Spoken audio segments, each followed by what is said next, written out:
आज हमारे साथ एक बहुत खास मेहमान जुड़ रहे हैं सवाल पब्लिक का शो पर। पब्लिक के कई सवाल हैं, लेकिन हमारे खास मेहमान हैं आचार्य धीरेन्द्र कृष्ण शास्त्री जी, जिन्हें प्यार से लोग बाबा बागेश्वर कहते हैं, जो 21 नवंबर से 29 नवंबर तक एक पद यात्रा निकाल रहे हैं, जिसे इन्होंने हिंदुओं की जोड़ने की यात्रा बताई है। क्या करेंगे, क्या मैसेज है, ये तमाम बातें हम उनके साथ करेंगे।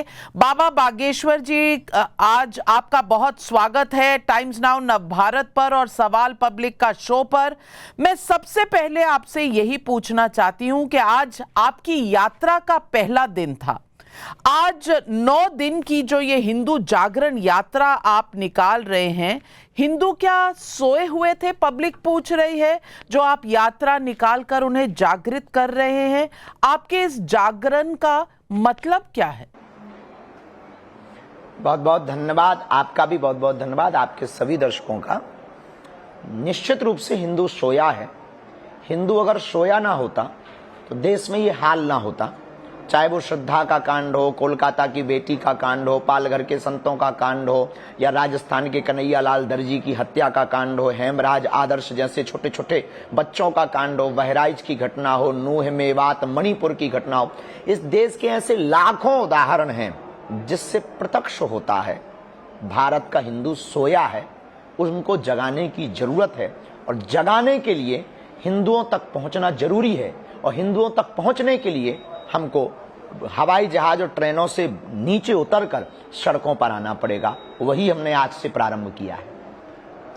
मैं आपसे पूछना चाहती हूं कि आपके आश्रम में तो लाखों भक्त आते हैं, आप उनके बीच में अपनी बात रख सकते हैं, लेकिन 160 किलोमीटर की यात्रा करना हिंदू जागरण के लिए, आपके विरोधी कह रहे हैं कि आप धार्मिक कम राजनीतिक ज्यादा हो गए हैं, इसीलिए ये यात्रा कर रहे हैं। क्या जवाब देंगे उन्हें? पहली बात तो हमारा निजी किसी से विरोध नहीं है, और ये जो भी लोग कह रहे हैं उनकी विचारों की इतनी संकुचित दृष्टि है, क्योंकि हम ऑलरेडी ये बोल चुके हैं कि ना हमें किसी पार्टी का सपोर्ट करना है, ना हमें वोट चाहिए, ना हमें राजनीति में आना है। हमारा सिर्फ एक ही उद्देश्य है। धाम पर वो लोग आते हैं जो अपनी निष्ठा श्रद्धा बहुत समर्पित किए और सामर्थ्यवान होते हैं, बिछड़े और पिछड़े नहीं आ पाते। इसलिए हम उनसे मिलने के लिए गांव गांव आए। लेकिन आपकी सभा में जो भीड़ आती हुई दिख रही है, उससे हड़कंप मचा हुआ है। ये भीड़ खुद से आई है या निमंत्रण देकर जुटाई गई है, जैसा आपके विरोधी फिर से ये आरोप लगा रहे हैं? विरोधियों का पेट खराब होना जरूरी है। हमें लगता है कि उनको देख नहीं सुहा रहा। ये भीड़ के लिए कोई प्रयोजन नहीं किए गए। हमने आह्वान किया, अपनी बात रखी, बांग्लादेश के हिंदुओं का हमने तर्क दिया, कश्मीरी पंडितों का तर्क दिया, रामचरितमानस जलाने वाली घटना का तर्क दिया कि अगर तुम आज नहीं जागे, आज तुम सड़कों पर नहीं आए, तो कल बांग्लादेश की तरह भारत के हाल होंगे। और बांग्लादेश के पास तो ऑप्शन है कि वो भारत में शरण ले सकता, और बांग्लादेशी हिंदुओं के पास ऑप्शन है, पर भारत के हिंदुओं के पास ऑप्शन नहीं है। वो किसकी शरण में जाएगा? हम मानते हैं देश संविधान से चलेगा, पर संविधान में भी आत्मरक्षा के लिए कहा गया है, इसीलिए हम सड़कों पर निकले हैं। अब विरोधी क्या कहते हैं, ये उनका निजी मैटर है। दूसरी बात, उल्लुओं को सूर्योदय से परहेज होता है और दिक्कत होती है। उल्लू हमेशा अंधेरा चाहते हैं। उसी प्रकार ये जो विरोधी हैं, ये देश में खंड खंड चाहते, भारत के फिर से टुकड़े करवाना चाहते। ये सरतन से जुदा नारे लगाने वालों के सपोर्ट में खड़े हैं, इसलिए ऐसी बातें बोल रहे हैं, बहकी बहकी। विरोधियों को आप उल्लू कह रहे हैं। वो तो कहते हैं कि लोग कहते हैं कि आपका जो तिरस्कार करे उन्हें ज्यादा करीब रखिए। आपको लगता है विरोधियों को इस तरह से कहना चाहिए? ये भी एक विरोध हो जाएगा? नहीं बहन, हम उनका तिरस्कार नहीं कर रहे हैं, और हम सम्मान के भूखे भी नहीं। सम्मान के भूखे होते तो हम सड़कों पर ना निकलते, अपनी कथाओं में जीवन बहुत अच्छा जी रहे थे। हम दरबार लगा के अपनी जिंदगी बहुत अच्छी जी रहे थे। हम देश विदेश जाकर के अपनी जिंदगी बहुत अच्छी जी रहे थे। हमको क्या पड़ी इतना खर्च करने की? हमको क्या पड़ी पैदल चलने की? हमको क्या पड़ी जान हथेली पर लेने की? हमको क्या पड़ी धर्म के विरोधियों को मुंह तोड़ जवाब देने की। हमें कल की स्थिति भारत की दिखाई पड़ रही कि आज अभी नहीं तो कभी नहीं, कहीं देर ना हो जाए, पर बाद में कोई ये ना कह पाए कि हिंदुओं को कोई जगह नहीं पाया, किसी ने बताया नहीं। और इस देश में गुलामी कितनी देरी से नहीं, कितनी जल्दी आती है। लाखों उदाहरण पड़े हैं, चाहे वो डच हो, पुर्तगाली हो, बाबर हो या अंग्रेज हो, सबने गुलाम बनाया और भारत के लोग गुलाम बनते गए। और हमें लगता है कि जल्दी ही अगर हिंदू नहीं जगा, सड़कों पे नहीं उतरा, तो इस्लामिक राष्ट्र होते हुए देर नहीं लगेगी। कई मौलानाओं ने आपकी हिंदू जागरण सनातन जागरण यात्रा का विरोध किया है। मौलाना शहाबुद्दीन रिजवी ने आशंका जाहिर की है कि इससे हिंसा हो सकती है, सांप्रदायिक दंगे हो सकते हैं, इसलिए आपकी यात्रा को तुरंत रोका जाए। आप उन्हें क्या कहेंगे? मौलाना साहब ने कहा कि अगर यात्रा को रोका जाए, तो हम तो कहते हैं कि इस देश में बहुत सी यात्राएं होती हैं, सब यात्राओं को रोका जाए। हमारी यात्रा को फिर रोका जाए। हज की यात्रा होती है, रोका जाए। इनके ताजिया निकलते हैं, उस यात्रा को रोका जाए, उससे भी देश में दंगे हो सकते हैं। हमारी यात्रा एकता के लिए है, हमारी यात्रा जात पात को मिटाने के लिए, हमारी यात्रा शांति के लिए, हमारी यात्रा हिंदुओं में क्रांति के लिए, हमारी यात्रा देश को जगाने के लिए, हमारी यात्रा तलवारों से लड़ने के लिए नहीं, विचारों से लड़ने के लिए है। और इसके बाद भी अगर मौलाना को लगता है कि हमारी यात्रा बंद करनी चाहिए, तो हम उनको कहेंगे कि वेलकम टू यू। दिल्ली दूर नहीं है, हम भी भारत से बाहर नहीं है, चले आए, बंद करवा दें। आजकल एक नारा बहुत लोगों के बीच गूंज रहा है, बटेंगे तो कटेंगे। योगी आदित्यनाथ से लेकर प्रधानमंत्री नरेंद्र मोदी तक इसके कई वर्जन्स आ चुके हैं। बटेंगे तो कटेंगे, एक हैं तो सेफ हैं। मैं पूछना चाहती हूं, आप इस नारे को कैसे देखते हैं और आपको इसमें कौन सा मैसेज नजर आता है? हम राजनीतिक टिप्पणियों से बचते हैं। हमारा रास्ता बहुत क्लियर है, विजन और मिशन दोनों हमारे क्लियर हैं। आध्यात्मिक बात, सनातन की बात, अपने धर्म का प्रचार। लेकिन अगर एक दृष्टि से हम देखें, अगर किसी ने एज ए मुख्यमंत्री कहा, तब तो हम कुछ नहीं कह सकते, कोई भी पक्ष या विपक्ष नहीं कह सकते। पर किसी महंत ने अगर ये बात कही, बटेंगे तो कटेंगे, या किसी राष्ट्र प्रेमी ने ये बात कही, तो उचित कही। अगर हम बटेंगे तो निश्चित रूप से कटेंगे, चाहे वो चीन के हाथों कटें या पाकिस्तान के हाथों कटें। तो हम जिस यात्रा को लेकर निकले हैं, उसका मकसद ही यही है कि हम सबको एक होना है, भेदभाव से ऊपर आना है, जात पात से ऊपर आना है। तो बाकी राजनेता अपने अपने बयान हर प्रकार से देते रहते हैं, पक्ष विपक्ष चलता रहता है। आचार्य धीरेन्द्र शास्त्री जी, आपने ये मांग की है कि मंदिरों मस्जिदों में भी राष्ट्रगीत हो। इस मांग के पीछे कोई खास वजह है? आपका तर्क क्या है? आप राष्ट्रगीत मंदिरों मस्जिदों में क्यों चाहते हैं? सिर्फ मंदिर और मस्जिदों में राष्ट्रगीत बजने गाने को लेकर के सिर्फ हमारा लॉजिक ये है कि हम इस देश में ये पता करना चाहते हैं कितने देशद्रोही हैं, कितने राष्ट्रप्रेमी हैं। जिन्हें राष्ट्रगीत और राष्ट्रगान से दिक्कत हो या हो रही है, निश्चित रूप से वो राष्ट्रद्रोही है। जब आप राष्ट्र का खाएंगे तो राष्ट्र का क्यों नहीं गाएंगे? राष्ट्रगीत गाने में दिक्कत क्या? हमारे आपके सबके पूर्वजों ने इस देश को आजाद कराने के लिए अपनी बलिदानी दी, और राष्ट्रगीत और राष्ट्रगान को स्वीकार किया, संविधान को स्वीकार किया। तो उसके प्रति श्रद्धा अर्पित करने में कैसी मूर्खता, ये तो हमें लगता है कि दोगलापन होगा। ये तो हमें लगता है राष्ट्र के साथ देशद्रोह केस आपके ऊपर होना चाहिए। तो मंदिर में और मस्जिद में राष्ट्रगान राष्ट्रगीत होने ही चाहिए, बहुत जरूरी है। हम मंदिर और मस्जिदों से राष्ट्र के प्रति भक्ति नहीं अगर उत्पन्न कराएंगे, तो इस देश में राष्ट्रभक्त कहां से आएंगे? इस देश में फिर दंगे वाले लोग आएंगे। मंदिर और मस्जिद ही राष्ट्रभक्त की ओर ले जा सकते हैं, चाहे वो कोई भी हो। राष्ट्रभक्ति सर्वोपरि होनी चाहिए। लेकिन फिर आपके विरोधी कहेंगे कि आप होते कौन हैं लोगों को टेस्ट करने के लिए कि कौन राष्ट्रभक्ति करता है, कौन नहीं करता।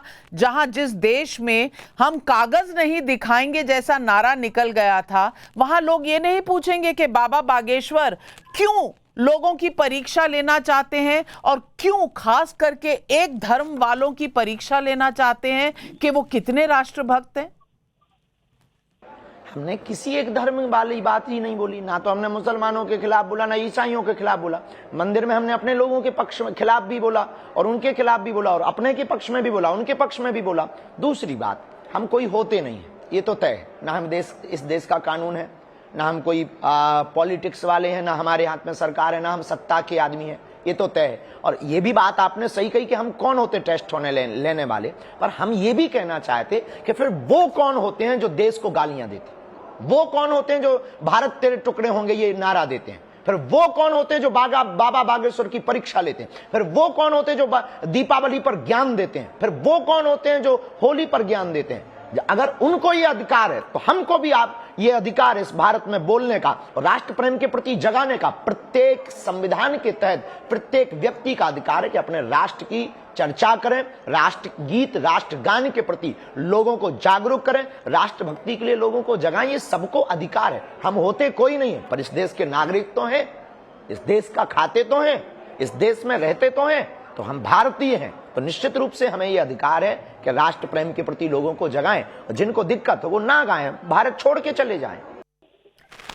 बाबा बागेश्वर जी, आप खुले मन से कह रहे हैं कि जात पात की करो विदाई, दूसरी तरफ एक पूरा विपक्ष है जो जातिगत जनगणना पर अड़ा हुआ है, चाहे वो राहुल गांधी हो, चाहे वो अखिलेश यादव हो, सब इसी की मांग कर रहे हैं। ऐसे में आपको नहीं लगता कि आप जाति का विरोध करके इंडिया अलायंस के राजनीतिक मंसूबे का विरोध कर रहे हैं? नहीं, वो उनका पॉलिटिकली बात है। हम ये बातें बहुत दिनों से बोल रहे हैं। हम हिंदुओं को एक होने की बात बोल रहे हैं, ना तो हमें किसी को वोट दिलवानी है ना सत्ता पानी। दूसरी बात, हम उनका विरोध क्यों करेंगे, वो भी हमारे साथ है। आज जब यात्रा प्रारंभ हुई तो आपके यहाँ पत्रकार भी थे, उन्होंने शायद देखा हो, उस विजुअल को लिया हो। कांग्रेस के भी पूर्व मंत्री आए थे, वो भी यात्रा में प्रारंभ में ही सम्मिलित रहे। बीजेपी के लोग भी आए, आगे सपा बसपा के लोग भी आ रहे हैं। हम सबके हैं, धर्म किसी एक का नहीं, हिंदुत्व किसी एक का नहीं, सनातन किसी एक का नहीं, भारत किसी एक का नहीं, भारत सबका है। हम सिर्फ भारत की बात, हम उनके खिलाफ क्यों होंगे, हमें उनसे क्या बैर है, वो अपनी बात पॉलिटिकली करें। हमने ये जो बात की है हम सिर्फ इसलिए करना चाहते कि इस जात पात और भेदभाव के चक्कर में जो आपस में अपनी ऊर्जा का क्षरण कर रहे हैं, खत्म कर रहे हैं, इससे देश उज्जवल नहीं हो रहा। शिक्षा पर प्रभाव पड़ रहा, बच्चों पर प्रभाव पड़ रहा, क्षेत्रों में दंगे हो रहे हैं। इस देश में दंगा होने की बजाय, बच्चों के हाथों में तलवार होने की बजाय कापी और किताब होनी चाहिए। स्वास्थ्य की व्यवस्थाएं डगमगाई हुई हैं, इस पर बात होनी चाहिए, विकास की बात होनी चाहिए। हमारा उद्देश्य सिर्फ इतना है। इसलिए हम जात पात में एक करके हिंदुओं को एक नई दिशा ये देना चाहते कि अगर आपको अपनी कल्चर को, संस्कृति को सुरक्षित रखना है, आपस में अपनी ऊर्जा को खत्म मत करो। हमें अभी बड़ी बड़ी ताकतों से लड़ना है, देशद्रोही ताकतों से लड़ना है। ये ऊर्जा लगानी है तो देश के विकास में लगाओ। हमारा ये उद्देश्य है जात पात को एक करने का, बाकी हमारा कोई राजनीतिक उद्देश्य नहीं। बाबा बागेश्वर, कुछ संत कह रहे हैं कि वक्फ बोर्ड के उलट दूसरी तरफ सनातन बोर्ड आना चाहिए। उस समय ऐसी मांग आ रही है जब वक्फ बोर्ड को ही खत्म करने की बात हो रही है। सनातन बोर्ड की जरूरत है क्या? देखिए, एक देश में एक संविधान है। अब एक देश के संविधान के कानून के हिसाब से दो प्रकार की व्यवस्था निश्चित रूप से देश के कानून को कई बार चुनौती, सुप्रीम कोर्ट को चुनौती देती। उनका अलग कोर्ट है, वो भी तो इस देश के नागरिक है, उनका अलग कोर्ट क्यों हो। 2005 तक महज कुछ एकड़ जमीन थी, 2024 तक 8.5 लाख एकड़ जमीन होगी। उन्होंने यहां तक कह दिया कि ये पार्लियामेंट हमारी वक्फ बोर्ड की भूमि पर है। कल के दिन वो तिरुपति बालाजी और हमारे बागेश्वर धाम कह देंगे कि वक्फ बोर्ड की प्रॉपर्टी, हम तो मर जाएंगे। तो या तो सनातन बोर्ड हो या ये बोर्ड खत्म हो। तो जो साधु कह रहे हैं वो ठीक कह रहे हैं, अनुचित नहीं कह रहे हैं कि हम भी तो इस देश के हैं, हम भी तो इस देश में रहते हैं, हमने भी तो संविधान स्वीकार किया है। फिर उनको ही इतनी प्रायोरिटी क्यों, उनको ही इतनी प्राथमिकता क्यों, उनको ही इतनी सुविधाएं क्यों, हमको क्यों नहीं? हमारे तो आप मंदिरों को अपने संरक्षण में लिए, मस्जिदें तो एक भी आपके संरक्षण में नहीं। या तो मस्जिदों को भी ले लो, एक मस्जिद लेके बताओ, या फिर हमारे मंदिरों को छोड़ दो। सीधा सा सिद्धांत है सनातन बोर्ड का। तो हमें नहीं लगता कि ये साधु महात्मा गलत बोल रहे हैं, बहुत ठीक बोल रहे हैं। आपने हाल ही में कहा कि हिंदुओं के भी ज्यादा बच्चे होने चाहिए। अब पब्लिक का सवाल है, यहाँ एक बच्चा पालने में इतना खर्चा होता है, इतने ज्यादा बच्चे कैसे कोई पाल पाएगा? पब्लिक के इस सवाल का जवाब देखिए, जहां पर भी संघर्ष होता है वहां क्रांति होती है, जहां पर भी भूख होती है वहां व्यवस्था होती है। ऐसा आज तक दुनिया में कोई नहीं है जो भूखों मरा हो। हाँ, गरीबी है, अत्यधिक जनसंख्या से व्यवस्थाएं चरमराएंगी, बिल्कुल, पर जनसंख्या विस्फोट भी तो कर रही। और हिंदुओं के एक बच्चे से, दो बच्चे से जनसंख्या नहीं रुकनी है, उनके 30 बच्चे हो रहे हैं, वो बड़ी विस्फोट कर रहे हैं। और हम अपने परिवार को कम करते जा रहे हैं, बच्चे 2 ही अच्छे, बच्चे 1 ही अच्छे, हम तो सिंगल ही रहेंगे, हमें बच्चे ही चाहिए ही नहीं। इस चक्कर में वो अपना वोट बैंक बना रहे। कल तुम्हारी भतीजी नाती पोतियों पर वो अत्याचार करेंगे, व्यभिचार करेंगे, राज करेंगे, और तुम सिर्फ इस चक्कर में अपने बच्चे पैदा नहीं करोगे कि जनसंख्या ज्यादा ना हो जाए। और वो इस चक्कर में बच्चे ज्यादा पैदा कर रहे हैं कि ताकि उनका वोट बैंक और जनसंख्या ज्यादा हो जाए।